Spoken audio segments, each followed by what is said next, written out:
magkasarinlan, naman tayo tayong gobyerno sa France during that time na tabel, General Luna kalaban ng Persang Amerikano na mamayagpang ang Agila. So yan yung Amerika, pero ang nakabalalan sa kanya, Sultan Pilipino. Nagmamasid na lang ang Amerikano dahil nga naisiwalat na yung taktika, divide and rule, or divide and conquer. Nakapaglagay na pala ay ibaong sa lupa. Yung bago sa niya, so handa siyang mamamatay para sa bayan at kalayaan, hindi naman niya hinahangad. So dahil sa pagdisiplina ni General Antonio Luna sa mga sundalong kawit, so inisarmahan niya, pati mga general, inaresto niya, so mga gabinete, at naglabas ng rekomendasyon, panibagong listahan ng gabinete na sa palagay niya ay buong-buo para sa kalayaan. Ito yung mga naging dahilan para politikahin siya. Nagkaroon ng pagpupulong na kung saan gusto nilang mawala si General Luna at palitan ng isa pang general na magaling, isang Ilocano rin po siya, General Artemio Duarte. At ang sagot daw ni President Aguinaldo, pag-isipan ko. Dahil sa mga aksyon ng nasa gobyerno during that time, alarma rin si Mabini at kalaunan sinabi ni Mabini na nangyari kay Andres Bonifacio ay mauulit.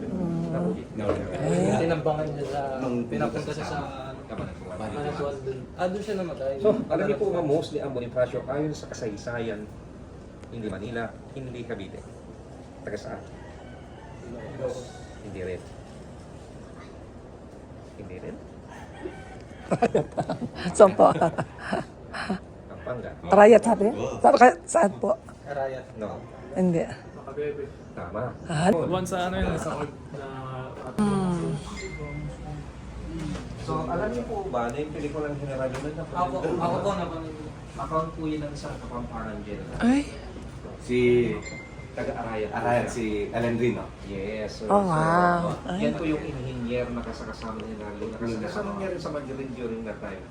So, doon sa pelikulang Guyo, siya rin yung pinagkamalang Guyo. General Luna dahil sa bigote. Yan. So, account niya po yung pelikulang General Luna at may sa libro po yan ng University of the Philippines. Ang title ng libro, The Rise and Fall of General Antonio Luna by Vivencio Jose.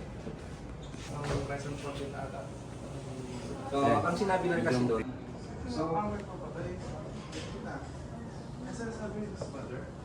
natatanan nyo nung dibaang Pilipino-Amerikano, pinasunog ni Presidente Aguinaldo yung mga simbahan malapit na bahay sa Macabebe. Ay. So, most of the Bonifacio they said is from Macabebe, Pampanga.